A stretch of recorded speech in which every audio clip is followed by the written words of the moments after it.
আসসালামু আলাইকুম। আজকে আমরা ক্ষুদ্রান্ত অর্থাৎ পাকস্থলীর পরের যে খাদ্যনালী যেটাকে বলা হয় ডিউডেনাম তার টিউমার বা ক্যান্সার নিয়ে কথা বলবো। বেসিক্যালি আজকে যে রোগীর অপারেশন করলাম উনি একজন ডিউডেনামের টিউমার বা ক্যান্সারের রোগী ছিলেন। যেটা হয় যেহেতু পাকস্থলীতে আমরা যে খাবারটা গ্রহণ করি সেটা প্রথমে পাকস্থলীতে আসে।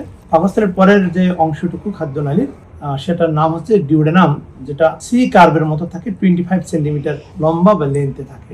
এই ডিউডেনামেও অনেক সময় টিউমার বা ক্যান্সার হতে পারে। সবচেয়ে যে পার্টটাই টিউমার বা ক্যান্সার হয় সেটি হলো ডিউডেনামের সেকেন্ড পার্ট। অর্থাৎ ডিউডেনামের 4টা পার্ট থাকে, first part, second part, third and fourth part. First পার্টে সাধারণত আলসার হয়ে থাকে, সেকেন্ড পার্টে সাধারণত টিউমার বা ক্যান্সার হয়ে থাকে। ক্ষেত্র বিশেষে থার্ড এবং ফোর্থ পার্টেও ক্যান্সার বা টিউমার হতে পারে। কিভাবে আমরা টিউমার বা ক্যান্সার হলে বুঝতে পারবো? যদি সেকেন্ড পার্টে টিউমার বা ক্যান্সার হয়, সাধারণত রোগীর চোখ সহ সমস্ত শরীর হলুদ হয়ে যায়, ক্ষুধা দেখা দেয়, ওজন কমতে থাকে এবং বমিও হয় অনেকে। যদি ডিউডেনামের থার্ড পার্ট বা ফোর্থ পার্টে টিউমার বা ক্যান্সার হয় এবং সাইজে যদি অনেক বড় হয়, তখন খাদ্যনালীকে একবার বন্ধ করে ফেলে। যেহেতু খাদ্যনালী বন্ধ, রোগী যখনই যা খাবে সেটা আবার বের হয়ে আসবে। বের হয়ে আসাটাকে কি বলা হয়?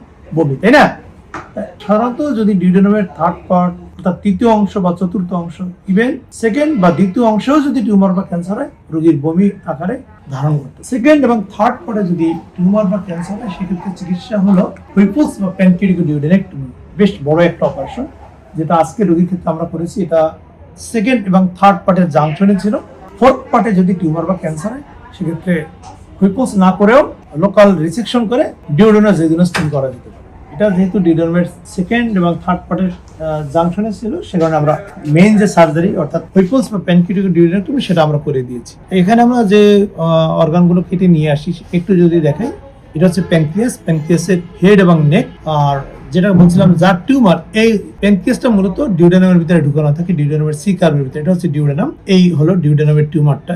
এই ডিউডেনাম বাহির থেকে ডিউডেনামটা যেমন দেখা যাচ্ছে, এই জায়গাটা দেখা যাচ্ছে একটু ভিতরে ঢুকে গেছে, অর্থাৎ ক্যান্সার হয়ে ভিতরে কন্ট্যাক্ট করে এর বাইরের সারফেস বা আর্কিটেকচারটা একটু চেঞ্জ করে ফেলেছে। আপনারা কি বুঝতে পেরেছেন? এটা হচ্ছে ডিউডেনামের টিউমার। আলহামদুলিল্লাহ অপারেশনটা আমরা খুবই সুন্দরভাবে শেষ করেছি। আরো একটা বিষয় যে এখানে আরো কি কাটা হয়, যেটা বলছিলাম যে পিত্তথলি এবং পিত্তনালীও আমরা ফেলে দিই। এখন প্রশ্ন আসতে পারে যে তাহলে রোগী খাবে কিভাবে? যেহেতু পাকস্থলীর পরের যে খাদ্যনালী সেটা আমরা কেটে ফেলেছি, প্যানক্রিয়াসের অর্ধেক কেটেছি, পিত্তনালী আমরা ফেলে দিয়েছি।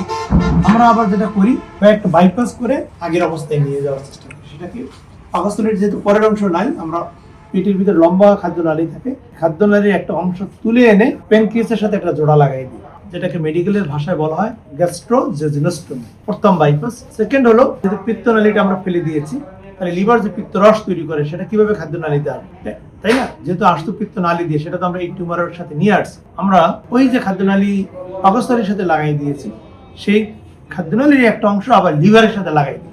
এটা হলো সেকেন্ড বাইপাস।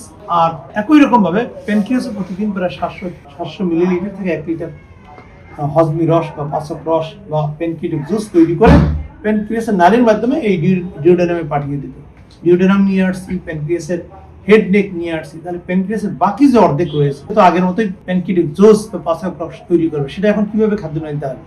যে খাদ্যনালীকে আমরা পাকস্থলীতে জয়েন করেছি, লিভারের সাথে জয়েন, এই খাদ্যনালীটাকেই আবার প্যানক্রিয়াসের বাকি অর্ধেকের সাথে জয়েন বা বাইপাস করে দিয়ে দিই। তাতে কি হয়? আগের মতোই প্যানক্রিয়াস থেকে তৈরি হওয়া রস খাদ্যনালীতে চলে আসবে। কথা বোঝা গেল? অনেক ক্ষেত্রে আমরা চতুর্থ আরেকটা বাইপাস করে থাকি যদি রোগীর বয়স কম থাকে। আবার না করলেও সমস্যা নেই, ক্ষেত্র বিশেষে আমরা প্রয়োজনে করে থাকি। আলহামদুলিল্লাহ আপনাদের রোগীর খুবই সুন্দর এবং চমৎকার অপারেশন হয়েছে। অপারেশনের পরবর্তী কাজ হচ্ছে এটা বায়োপসিতে যাবে, এটা কোন ধরনের ক্যান্সার সেটি শনাক্ত হবে। তার উপর ভিত্তি করে পরবর্তী চিকিৎসা সিলেকশন হবে। পরবর্তী চিকিৎসা দিবেন একজন মেডিকেল অনকোলজিস্ট। আমরা সেটা আপনার কাছে রেফার করবো, উনি বিবেচনা করবে ওনার সকল রিপোর্ট দেখে যে আদৌ কেমোথেরাপি দরকার আছে কিনা, অথবা রেডিওথেরাপি দরকার আছে কিনা, আবার কেমোথেরাপি লাগলে কোন ধরনের থেরাপি দিতে হবে, সেটা তার বিবেচনার বিষয়। তার ঠিক আছে। অনেক সময় আমাদের দেশের রোগীরা যেটা ভুল করে, মনে করে যে সার্জারি করা মানেই হলো চিকিৎসা শেষ। এটা না, সম্পূর্ণ রং কনসেপ্ট। এটা চিকিৎসার বড় একটা অংশ শেষ হলো, কিন্তু এরপরে একজন মেডিকেল অনকোলজিস্টের কাছে গিয়ে চিকিৎসাটা কমপ্লিট করলেই রোগী ভালো, কমপ্লিটলি ভালো হবে ইনশাআল্লাহ। ঠিক আছে, ভালো থাকুন।